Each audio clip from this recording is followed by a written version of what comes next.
আজকের গল্প আবর্তন। লেখক অশোক বসু। ভালো লাগলে লাইক, শেয়ার ও সাবস্ক্রাইব করবেন। ঠিক স্বাভাবিক মানুষ বলতে যেমন বোঝায়, আমার বাবা সেরকম মানুষ ছিল না। আমার দুই কাকা কিংবা আশেপাশের বয়স্ক মানুষজন যেভাবে কথা বলতো, ভাবতো, চলতো ফিরতো, বাবা সেরকম কিছুই করতো না। বাবার সব কিছু ছিল বাবার মতোই, অন্যের সঙ্গে মিলতো না। সবাই জানতো বাবার মাথায় পাগলামির ছিট আছে। বাবা এমনিতে খুব কম কথা বলতো, কারো কোনো ব্যাপারে থাকতো না, সব সময় গম্ভীর মুখে চলাফেরা করতো। মনে হতো বাবা কি যেন একটা অঙ্ক সব সময় মনে মনে কষেই চলেছে, অঙ্কটা কিছুতেই মেলাতে পারছে না। সেজন্যে মাঝে মাঝে বাবা ভারী অস্থির হয়ে পড়তো, দুর্দার পা ফেলে চলে যেত বাড়ির বাইরে। পাশের গ্রামের একটা প্রাইমারি স্কুলে মাস্টারি করতো বাবা। 7 মাইল দূরের সেই স্কুলে পায়ে হেঁটেই যেত। সব দিন তো আর যেত না, যেদিন খেয়াল চাপতো সেদিন যেত। আবার যেদিন স্কুলে পড়াতো সেদিন কোনো দিকে না তাকিয়ে একটানা পড়িয়েই যেত। ছাত্ররা শুনছে কি না, বুঝছে কি না কিছুই দেখতো না। তবে অধিকাংশ দিন বাবা নাকি ক্লাসে গিয়ে চুপচাপ বসেই থাকতো। এসব কথা কাকাদের মুখেই শুনেছি। এতদূর সত্ত্বেও বাবার মাস্টারির চাকরিটা টিকে ছিল কোনো অজ্ঞাত কারণে। সেই সময় প্রাইমারি স্কুলের যৎসামান্য বেতনের শিক্ষকতাকে তেমন গুরুত্ব দিয়ে দেখা হতো না, বা প্রশ্নটা ছিল রুজি রোজগারের, বা স্কুলে গিয়ে বাবা কোনো অস্বাভাবিক আচরণ করতো না। এর যে কোনো একটা কারণ হতে পারে। আর বাবা তো প্রথমাবধি এরকম ছিল না। আমার ছোট বোন মাধু যখন বছর তিনেকের, সে সময়ই বাবার মাথা এলোমেলো হয়ে যায়। বেতন বাবদ বাবা যে টাকাটা পেত, সে টাকায় আমাদের 4 মানুষের সংসার চলার কথা নয়। তবু চলে যেত পারিবারিক সূত্রে বাজারে একটা মুদির দোকান ছিল বলে। দুই কাকার সঙ্গে বাবারও সে ব্যবসায় সমান অংশ ছিল। ছোট দোকান, খুব বেশি টাকা আসতো না, তবু যা আসতো তাই আমাদের সংসারের পক্ষে যথেষ্ট ছিল। সবচেয়ে বড় কথা, দুই কাকা খুবই সজ্জন মানুষ ছিল। বাবার মানসিক প্রতিবন্ধকতার কোনো সুযোগ তারা নেয়নি। আমাদের কোনো অবহেলা করেনি, আমাদের ভালো মন্দের খোঁজ খবর রাখতো সব সময়। আমার মা ছিল বাবার ঠিক উল্টোটি। সংসারের সব ঝক্কি ঝামেলা মা একাই সামলাতো। বাবার যেটুকু ছিল না বা কম ছিল, মা সেটুকু ভরিয়ে দিয়েছিল। কোনো অসন্তোষ নেই, কোনো অভিযোগ নেই, মার মুখের হাসি কখনো ম্লান হতো না। মা লম্বায় কিছুটা ছোটোখাটো ছিল, কিন্তু দেখতে খুব সুন্দর ছিল। ফর্সা, বড় বড় চোখ, একমাথা চুল। এত দুঃখ, এত ভাগ্য বিড়ম্বনার মধ্যে মা এত প্রাণ শক্তি কোথা থেকে পেত কে জানে। কারো সঙ্গে মনান্তর নয়, সতত সুখী মুখ মা সংসারের 59 বায়না একাই সামলাতো। রাঙা কাকিমা বলতো, দিদি দেখতেও দুর্গা ঠাকুরের মতন, কাজেও দশভুজা। বাবা অন্যের কাছে যেমনই থাকুক, মার কাছে কিন্তু ম্যাজিকের মতো বদলে গিয়ে নিপাট ভালো মানুষটি হয়ে থাকতো। পাগলাপাড়া মানুষটি বেশ বুঝতে পারত মাই তার একমাত্র ভালোবাসার আশ্রয়। মুখে কিছু বলতো না অবশ্য, কিন্তু মার কোনো কথারই অবাধ্য হতো না। মা কাছে থাকলে বাবার মনের জটিল ধাঁধাটার জট যেন কিছুটা খুলে যেত। মা কখনো সখনো বকাবকি করলে বাবা চুপটি করে দাঁড়িয়ে থাকতো, যেন এই বকাবকিগুলো তার প্রাপ্যই। মা মাঝে মাঝে নাপিত ডাকিয়ে এনে বাবার এক মুখ, দাড়ি গোঁফ আর অগোছালো চুল পরিষ্কার করে কাটিয়ে দিত। আমাকে বলতো, যা তো পরমেশকে ডেকে আন, তোর বাবার চুল দাড়ি কেটে দেবে। পরমেশদা আমাদের বাড়ির নাপিতের নাম। বাড়িতে এসে সবারই চুল দাড়ি কাটতো সে। আমাকে দাঁড়িয়ে থাকতে দেখে মা তাড়া দিত, তুই আবার হাঁ করে দাঁড়িয়ে আছিস কেন, যা পরমেশকে ডেকে আন। পরমেশদা এসে চুলদাড়ি কেটে দেবার পর মা বাবাকে কুয়োর পাড়ে দাঁড় করিয়ে সাবান মাখিয়ে চান করিয়ে দিত। তারপরে বড় বড় চোখ মেলে মার দিকে তাকিয়ে থাকতো। কোনো ভুলের জন্য এক্ষুনি মা যদি বকে বসে, মা বলতো, কি আর করা যাবে, মানুষটা তো ইচ্ছে করে এমন করে না, ভগবানই ওকে বোধ বুদ্ধি দেয়নি। মা কথাগুলো বাবার সামনেই বলতো। বাবার কোনোই ভাবান্তর হতো না, কোনো কিছুই তলিয়ে ভাবতে পারতো না। আমার তখন কতই বা বয়স হবে, 15-16 বেশি নয়। হাই স্কুলে ক্লাস 9-এ পড়ি। মাধু আমার চেয়ে 2 বছরের ছোট, ক্লাস 7-এ পড়ে। মার সব দিকে খেয়াল থাকতো। আমার আর মাধুর পড়াশোনা, শরীর স্বাস্থ্য, সুবিধে অসুবিধে কোনো দিকেই নজর এড়াতো না। শুধু 10 হাত নয়, 10টা চোখও ছিল মার। আমাদের দু ভাই বোনের প্রতি বাবার কর্তব্য পালনের অসহায়তা বুঝতেই দিত না। বাড়ির অন্য ছেলে মেয়েদের মতো আমি আর মাধুও বড় হচ্ছিলাম। বাবা অন্যরকম মানুষ হলেও রাঙা কাকা আর ছোট কাকা তাকে বড় ভাইয়ের মর্যাদাই দিত। আমাদের সংসারের ভালো মন্দে পাশে এসে দাঁড়াতো। দু কাকিমাও কখনো আমাদের অবহেলা করেনি। রাঙা কাকা পঞ্চায়েত অফিসে কি একটা কাজ করত। ছোট কাকা বাসে চেপে একটু দূরে শহরে চাকরি করতে যেত। মুদির দোকান চালাতো ব্রজ জেঠু, বয়স্ক মানুষ, বিশ্বাসী আর সৎ। দোকানটা খুব ভালো চলতো না, কিন্তু একান্নবর্তী না হলেও বাড়ির 3 পরিবারের সম্পর্কের অবনতি কোনোদিন হয়নি। রাঙা কাকিমা আর ছোট কাকিমার মধ্যে পরিবেশের চমৎকার প্রভাব ছিল। আমি আর মাধু খুড়তুতো ভাই বোনের সঙ্গে মিলেমিশে থাকতাম। সচরাচর যা ঘটে, বাবা আর 2 কাকা এই 3 পরিবারের বাড়িটা গ্রাম্য জীবনের গল্প উপন্যাসের 3 ঘর এক উঠোনের বাড়ি হয়ে যায়নি। আসলে 3 পরিবারের মধ্যে কোনো খল চরিত্র ছিল না। আলাদা আলাদা হেসেল থাকলেও আমরা এক যৌথ পরিবারের মতোই একই আলো বাতাসে বড় হচ্ছিলাম। এইভাবেই সুখে দুঃখে কেটে যাচ্ছিল দিন। বাবা ওই রকমই রয়ে গেল। আমি আরও বড় হলাম। স্কুল থেকে মাধ্যমিক পরীক্ষায় ভালোভাবেই পাশ করলাম।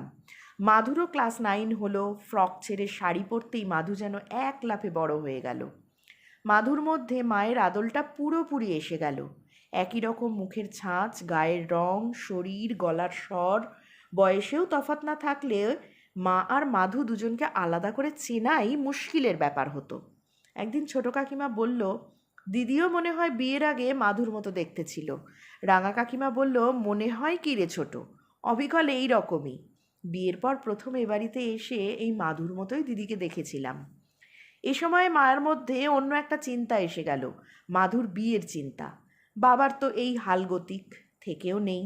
এখন থেকে তৈরি না হলে পরে মাধুকে পাত্রস্থ করা মুশকিল হবে। পাগল বাপের মেয়েকে কে আর আদর করে ডেকে নেবে? রাঙা কাকিমা বলল, রাখো তো দিদি, মাধুর বিয়ের জন্য অত চিন্তা কিসের? মাধু তো আমাদেরও মেয়ে। অমন চাঁদপানা মুখের মেয়ের বিয়ে আটকাবে না। ছোট কাকিমা বলল, মাধু তো তোমার মতোই দিদি, তোমার যদি বর জোটে ওরও জুটবে। মা কিছু বলতে গিয়ে হঠাৎ থেমে গেল। দুটো বড় বড় বিষণ্ণ চোখ মেলে তাকিয়ে রইল ছোট কাকিমার দিকে। বাবার কথা মনে পড়া স্বাভাবিক। মাধুরও যদি ওরকম বর জোটে, সেটা কি খুব সুখের হবে? ছোট কাকিমা ভেবেচিন্তে কিছু বলেনি, কথার কথা বলে ফেলেছে মাত্র। ভয়ানক লজ্জা পেয়ে গিয়ে আমতা আমতা করে বলল, আহা, বট ঠাকুর তো আগে এমন ছিলেন না। আমি এসেও দিব্যি সুস্থ মানুষটি দেখেছি। চিরকাল এমনই যাবে না গো দিদি। আমি বলছি বট ঠাকুর ভালো হয়ে যাবেন, তুমি দেখে নিও। মা দীর্ঘ নিঃশ্বাস ফেলে বলল, সবসময় তো তাই কামনা করে ঠাকুরকে ডাকছি। কয়েকদিন পরে আমি শহরের স্কুলে একাদশ শ্রেণীতে ভর্তি হয়ে গেলাম। ছোট কাকা আর রাঙা কাকা মিলে আমাকে একটা নতুন সাইকেল কিনে দিয়েছিল। সেটা চালিয়ে আমি 4 মাইল দূরের স্কুলে যেতাম। আমরা যেখানে থাকতাম সেটা ছিল উত্তরবঙ্গের জলপাইগুড়ি জেলার একটা ছোট শহর। সেখানে school, cinema hall, bank, post office, দোকান বাজার সবই ছিল। জনবসতি ছিল অনেক। প্রত্যেক রবিবারে সেখানে বিরাট হাট বসতো। হাটে মানুষজন কেনাকাটা করত, ভিড় হতো খুব। সেখান থেকে 30-35 মাইল দূরে ভারত বাংলাদেশ বর্ডার। 47 সালে দেশভাগ হবার পরে তখনকার পূর্ব পাকিস্তান থেকে ভিটেমাটি ছেড়ে দলে দলে মানুষ এসে শহর সংলগ্ন বাড়তি জমিতে ঘরবাড়ি তুলে বসবাস আরম্ভ করে দিয়েছিল। ছোট শহর ডালপালা মেলে অনেক দূর পর্যন্ত ছড়িয়ে গিয়েছিল। ফাঁকা জায়গাগুলো ভরে গিয়েছিল ঘরবাড়িতে। যে শহরটা এতকাল ঝিমোতে ঝিমোতে নিস্তরঙ্গ সময় কাটাচ্ছিল, সেটা অনেক মানুষের কোলাহলে হঠাৎই নড়ে চড়ে বসল।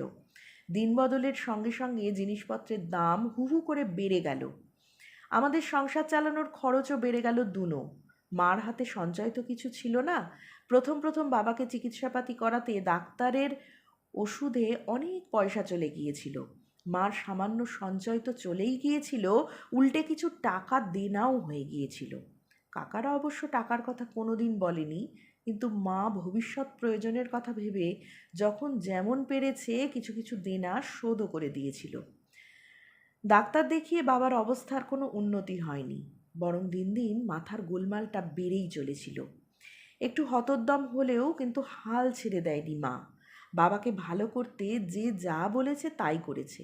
কোথায় কোন সাধু এসেছে, সে নাকি ত্রিকালজ্ঞ, তার কাছে ছুটে গেছে। কে কোন জংলি গাছের শেকড় বাটা খাওয়াতে বলেছে, তাই খাইয়েছে। কোন ফকির দরবেশের মাদুলি তাবিজ নাকি অব্যর্থ, তাই বাবাকে পরিয়ে দিয়েছে। কিন্তু মার কোনো চেষ্টাই সফল হয়নি। সব সঞ্চয় একটু একটু করে তলানিতে এসে ঠেকেছিল। মাকে দেখে বোঝা যেত না, কিন্তু আমি জানতাম মার মনের ভেতরটা একেবারে দেউলিয়া হয়ে গেছে। তবু মা কোনো রকমে সংসার চালিয়ে নিয়ে যাচ্ছিল। একইভাবে আরও বছরখানেক কেটে গেল। আমি তখন উচ্চ মাধ্যমিক পরীক্ষার জন্য তৈরি হচ্ছি। মাধু ক্লাস 10-এ উঠেছে। পরের বছর তার মাধ্যমিক। সে বছর ফাল্গুন মাসের মাঝামাঝি এক রবিবারের দুপুরে আকাশের নৈঋত কোণ থেকে ধেয়ে এলো অন্ধকার মেঘ। নিমেষের মধ্যে সে মেঘ ছড়িয়ে গেল সমস্ত আকাশে। দিনের বেলাতেই সন্ধ্যের অন্ধকার নেমে এলো। একটু পরেই গুম গুম করে উঠল আকাশ। তারপর ঝড় উঠল। দেখতে দেখতে সে ঝড় ভয়ঙ্কর হয়ে উঠল। পাতা উড়িয়ে, গাছ উপড়ে, ধুলোর তুফান তুলে ছুটে চলল দিক বিদিকে। আমি আর মাধু সে সময় ছোট কাকার ঘরে। বাবা বাইরে কোথায় কে জানে। মা ঘরে একা। ছোট কাকার ঘর থেকে আসতে পারছি না। মাকে চিৎকার করে ডাকছি। ঝড়ের শব্দে মার কথা শুনতে পাচ্ছি না। হঠাৎ মর্মর শব্দ করে পিছনের বিশাল পুরনো আম গাছটা ভেঙে পড়ল আমাদের ঘরের চালের ওপর। কাকারা ঘরের বারান্দায় এসে চিৎকার করে উঠল। কাকিমারা চেঁচামেচি করতে থাকলো, আর মাধু ডাক ছেড়ে কাঁদতে লাগলো। আমি ঝড়ের মধ্যেই আমাদের ঘরের কাছে ছুটে এসে বিস্ফারিত চোখে দেখলাম অত বড় গাছের নিচে ভেঙে চুরে চাপা পড়ে আছে আমাদের টিনের চালের ঘর। মার কোনো সাড়া শব্দ নেই। তখনও জানি না কি সর্বনাশ আমাদের হয়ে গেছে। আমি, মাধু, কাকা কাকিমারা পাড়া জাগিয়ে মাকে ডাকাডাকি করলাম। কোনো উত্তর পেলাম না। আমি দেখলাম কাকাদের চোখের উদ্বেগ তখন দারুণ ভয়ে পরিণত হয়ে গেছে। মাধু কাঁদছে, আর আমি ভেঙে পড়া গাছের চারপাশে উদ্ভ্রান্তের মতো ঘুরতে ঘুরতে মাকে ডেকেই চলেছি। যদিও তখনও বুঝে গেছি যা সর্বনাশ তা হয়েই গেছে। আমাদের মাথার ওপর থেকে আকাশটাই সরে গেছে। একটু পরে ঝড় বৃষ্টি থামলে আশপাশের লোকজন ছুটে এলো। গাছের ডাল কেটে মাকে বাইরে আনা হলো। ভুল বললাম, মাকে নয়, মার থ্যাতলানো শরীরটাকে। লোকজনের শূন্য দৃষ্টি দেখে বুঝলাম মা অনেক আগেই মারা গেছে। বাড়িতে কান্নাকাটি পড়ে গেল। পাড়া ভেঙে লোক জড়ো হলো বাড়ির উঠোনে। বাবা কোথায় ছিল যেন, কয়েকজন গিয়ে বাবাকে ধরে নিয়ে এলো। মার মৃতদেহের সামনে চুপ করে দাঁড়িয়ে থেকে মাকে দেখলো বাবা। তারপর মুখ তুলে আকাশের দিকে তাকিয়ে থাকলো। ঝড় তখন থেমে গেছে, বৃষ্টিও নেই। নির্মেঘ সন্ধ্যের আকাশে দু একটা করে তারা সবে ফুটতে শুরু করেছে। মলিন মহাশূন্যের সেই অসীম বিস্তারের মধ্যে বাবা কি দেখলো কে জানে। কিছুক্ষণ তাকিয়ে থেকে আমার মুখের দিকে তাকালো, মাধুকে দেখলো, মার মুখের দিকে আবার তাকালো, তারপর মাথা নিচু করে ধীর পায়ে বাড়ির বাইরে চলে গেল। মাকে শ্মশানে নিয়ে যাবার সময় একজন খোঁজ করতে গিয়ে দেখলো বাবা বাড়ির পিছনের পুকুর পাড়ে জলের দিকে তাকিয়ে চুপ করে বসে আছে। মেয়েদের কান্না আর মাধুর বুক ভাঙা হাহাকারের মধ্যে শ্মশান যাত্রীরা রওনা হলো। রাঙা কাকা আমাকে হাত ধরে নিয়ে চলল। আমি একমাত্র ছেলে, আমাকেই মুখাগ্নি করতে হবে। অপঘাত মৃত্যু, শাস্ত্রবিধি মতো অশৌচের পর মার শ্রাদ্ধ শান্তির কাজ হলো। এ কয়দিন বাবা চুপচাপই ছিল। সারাদিন বাড়ির আশেপাশেই থাকলো। শ্রাদ্ধের দিন সারাদিন পুকুর পাড়েই বসে রইল। কয়েকদিন পরই বাবা বদ্ধ পাগল হয়ে গেল। খায় না, দায় না, সারাদিন পথে পথে ঘুরে বেড়াই। মাঝে মাঝে বিড়বিড় করে আপন মনে কথা বলে। দুপুরে কোনো দিন বাড়ি আসে, কোনো দিন আসে না। অনেক রাতে বাড়ি ফেরে। ঘরে ঢোকে না, দাওয়ায় শুয়ে থাকে। কোনো রাতে বাড়ি না ফিরলে গভীর রাতে খোঁজাখুঁজি করে বাবাকে ধরে আনতে হয়। বেশিরভাগ দিন শ্মশানের পাশে নদীর ধারে বাবাকে পাওয়া যেত। স্কুলের মাস্টারির পাঠ তো চুকেই গেছে। এক মুখ কাঁচা পাকা দাড়ি গোঁফ, এক পাতা আলু থুলু রুক্ষ চুল, ময়লা ছেঁড়া জামা কাপড়, স্নান যে শেষ কবে করেছে তার কোনো হিসেব নেই। আগে কাকারা বকাঝকা করলে চুপ করে দাঁড়িয়ে থেকে শুনতো, এখন সেসবের বালাই নেই। এক দণ্ডও সেখানে দাঁড়ায় না। বিড়বিড় করতে করতে বাড়ির বাইরে চলে যায়। মার শোচনীয় মৃত্যুর পর দুর্বিপাকের বাঁধ ভাঙা বন্যার তোর আমাকে আর মাধুকে নাড়িয়ে দিয়েছিল ঠিকই, কিন্তু ভাসিয়ে নিয়ে যেতে পারেনি। আসলে কাকা আর কাকিমারা অমন মানুষ না হলে আমাদের অথই জলে ভাসিয়ে নিয়ে যেত। আমাদের ভেঙে যাওয়া ঘরটাকে কাকারাই মিস্ত্রি ডাকিয়ে সারিয়ে সুরিয়ে দিয়েছিল। আমি আর মাধু রাঙা কাকার ঘরেই যেতাম, দু একদিন অবশ্য ছোট কাকার ঘরে। বাবাকেও তাই খেতে হতো। সে বছর উচ্চ মাধ্যমিক পরীক্ষার দিন কাকারাই বুঝিয়ে সুঝিয়ে একরকম জোর করেই আমাকে পরীক্ষার হলে পাঠিয়ে দিয়েছিল। খুব একটা খারাপ ছাত্র ছিলাম না, পরীক্ষা দিয়ে বুঝলাম পাশ করে যাব। পাশ করাটা তখন একান্তই দরকার ছিল আমার কাছে। পরীক্ষার ফল বেরোলে যা হোক একটা চাকরি জুটিয়ে নিতে হবে আমার। কাকারাও চেষ্টা করবে বলেছে, নিজের পায়ে দাঁড়াতে হবে। কাকাদের আশ্রয়ে তো চিরদিন থাকা যায় না। সবচেয়ে বড় কথা, মাধু বড় হচ্ছে, ওর বিয়ের কথাটাও মাথায় রাখতে হচ্ছিল আমার। মা বেঁচে থাকতে এত সব কথা ভাবতে হয়নি। এখন বুঝতে পারছি কত বড় বৃক্ষচ্ছায়া সরে গেছে পাশ থেকে। বাবার মানসিক অসুখের ব্যাপারটাও আমার চিন্তাভাবনার মধ্যে ছিল। ইচ্ছে আছে কিছু টাকা পয়সা হাতে এলে বাবাকে কলকাতায় নিয়ে গিয়ে বড় ডাক্তার দেখাবো। বাবার যা চিকিৎসা হয়েছে তা এদিককার ডাক্তারের কিংবা কোবরেজি বা হেকিমি ওষুধ আর পীর সাধুদের দেওয়া লতাপাতা শেকড় বাকড় খাওয়া। মা যতটুকু পেরেছে করেছে। পাগল সারাতে মা নিজেই পাগল হয়ে গিয়েছিল। কিছুদিন যাবার পর মাধু আস্তে আস্তে নিজের মধ্যে ফিরে এলো। কতই বা বয়স তার। মার মর্মান্তিক মৃত্যুটাকে সহজভাবে নিতে পারেনি সে। কেমন যেন গুটিয়ে গিয়েছিল। মন থেকে কিছুতেই মেনে নিতে পারছিল না মার না থাকাটা। একটু একটু করে ওর মন শান্ত হলো। সংসারের কাজকর্ম করতে থাকলো। সেই আগের মেয়েটি আর নেই। মনের দিক থেকে এখন অনেক বড় হয়ে গেছে। তবু বাবার প্রতি তার আড়ষ্টতা থেকেই গেল। কেমন যেন ভয় ভয় করতো বাবাকে।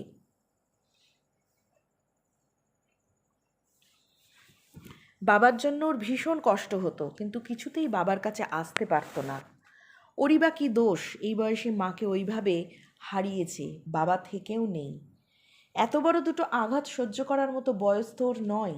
কিছুদিন পরে মাধু নিজেই রান্নাবান্না করতে শুরু করলো। কাকা কাকিমাদের কোনো আপত্তিই শুনল না। আমারও তাই ইচ্ছে ছিল, আমাদের সামনে যখন বিকল্প কিছু নেই তখন একটু একটু করে নিজেদের তো স্বাবলম্বী হতেই হবে। আমি তো এখন রীতিমতো বড় হয়ে গেছি। এদিকে পরীক্ষার রেজাল্ট বের হবার সময়ও কাছে এসে গেছে। ভালোভাবে পাশ করা নিয়ে কোনো সংশয়ই নেই। ছোট কাকা শহরের কি একটা প্রাইভেট কোম্পানির অফিসে বলে রেখেছে, আপাতত সেখানেই ঢুকে পড়ব। মাধু চমৎকার রাঁধে, ঠিক মায়ের মতো। মাধুর রান্না খেলে মন খারাপ হয়ে যেত আমার। মাধুর রান্না খেয়ে একদিন ছোট কাকিমা বলল, মনে হলো দিদির হাতের রান্না খাচ্ছি। রাঙা কাকিমা বলল, শুধু রান্না নয়, মাধুর সব কিছুই দিদির মতন। সব কিছুই ঠিকঠাক চলছে, শুধু বাবাকেই সামলাতে পারছি না। পাগলামির মাত্রা দিনকে দিন বেড়েই চলেছে। কোথায় যায়, কোথায় থাকে, কখন বাড়ি আসে, কিছুরই ঠিক ঠিকানা নেই। আমার কাজই হলো রাত গড়ালে বাবাকে খোঁজাখুঁজি করে বাড়িতে ধরে নিয়ে আসা। আসতে কি চাই, বারবার ছুটে বেরিয়ে যেতে চাইতো। কখনো কখনো অন্য লোকের সাহায্যও নিতে হতো। অধিকাংশ দিন রাতে বাবা ঘরের বারান্দায় বসে থাকতো, ঘুমাতো না। সারা রাত বিড়বিড় করে কথাই বলে যেত। খেতে দিলে ইচ্ছে হলে কিছু মুখে দিত, ইচ্ছে না হলে মুখ ঘুরিয়ে বসে থাকতো। কখনো কখনো দিনের বেলায় সারা উঠোনে ভাত তরকারি ছড়িয়ে দিয়ে কাকপক্ষী কুকুর বেড়ালকে খাওয়াতো। একদিন সকালে দেখলাম বালিশ ফাটিয়ে সমস্ত তুলো সারা মাথা আর গায়ে মেখে উঠোনে গোল হয়ে ঘুরছে। আর একদিন কোথা থেকে মুখে কালো রং মেখে বাড়িতে ঢুকলো। অন্য একটা ব্যাপার লক্ষ্য করলাম, ইদানিং বাড়ির আনাচে কানাচে, ঘরের এ কোণে আলনা আলমারির পিছনে খাটের তলায় মহাব্যস্তভাবে কি যেন খুঁজতো। খুঁজে না পেয়ে ঊর্ধ্বশ্বাসে বাড়ির বাইরে ছুটে যেত। আমি জানতাম বাবা কি খুঁজতো, কাকে খুঁজতো অমন করে। মার মৃত্যু বাবাকে একেবারে লাগাম ছাড়া করে দিয়েছিল। এই মানুষকে নিয়ে কি করব ভেবে কুল কিনারা পেতাম না। একদিন সারা রাত বাবা বাড়ি ফিরল না। অনেক রাত পর্যন্ত বিস্তর খোঁজাখুঁজি করেও কোথাও বাবাকে পাওয়া যায়নি। মাধু রাতে একটুও ঘুমালো না। সারা রাত ফুপিয়ে ফুপিয়ে কেঁদেই সারা। পরের দিন বেলা একটু বাড়তেই বাবা নিজের খেয়ালেই বাড়ি ফিরল। কোথায় ছিল কে জানে। চোখ রক্তবর্ণ, সারা গায়ে ধুলোবালি মাখা, বাড়ি ফিরে ঘরের সিঁড়িতে চুপ করে বসে রইল। তারপর আবার বেরিয়ে যাবে বলে উঠে দাঁড়িয়েছে, হঠাৎ দেখি মাধু ঘর থেকে বেরিয়ে এসে তীব্র গলায় বলছে, এই যে যাচ্ছ কোথায়, এক পাও বাড়ির বাইরে যাবে না বলে দিচ্ছি। মাধুর ওই রূপ দেখে বাবা থমকে দাঁড়ালো। কাছে এসে মাধুর মুখের দিকে একটু সময় নির্নিমেষ তাকিয়ে রইল। কি দেখলো কে জানে। অন্ধকারের অতলান্ত হাতড়ে হারিয়ে যাওয়া কোনো অমূল্য নিধি খুঁজে পেল যেন। বাবাকে তখন খুব শান্ত দেখাচ্ছিল। বাবাকে দেখে নয়, আমার অবাক লাগছিল মাধুকে দেখে। ঠিক মায়ের মতো দু চোখে বেদনার ধমক নিয়ে বাবার দিকে তাকিয়ে আছে সেই একইভাবে। বাবা চলে গেল না, চুপ করে সেখানেই দাঁড়িয়ে রইল। মাধু ঘরে গিয়ে একটা বেতের মোড়া নিয়ে এসে উঠোনের ওপর রেখে বাবাকে বলল, চুপ করে বসো এখানে। তারপর আমার দিকে তাকিয়ে বলল, যা তো দাদা, পরমেশদাকে ডেকে আন। চুলদারি কাটিয়ে বাবাকে সাবান মাখিয়ে ভালো করে চান করিয়ে দেবো আজ। আমি বললাম, পরমেশদাকে ডাকতে গেলে বাবা যদি আবার কোথাও চলে যায়? কাকিমারা একটু দূরে দাঁড়িয়ে সব দেখছিল। রাঙা কাকিমা বলল, কোথাও যাবেন না, দিদিকে পেয়ে গেছেন যে বড়ঠাকুর। আমাকে চুপ করে দাঁড়িয়ে থাকতে দেখে মাধু তাড়া দিল, তুই আবার হাঁ করে দাঁড়িয়ে আছিস কেন দাদা? যা পরমেশদাকে তাড়াতাড়ি ডেকে আন।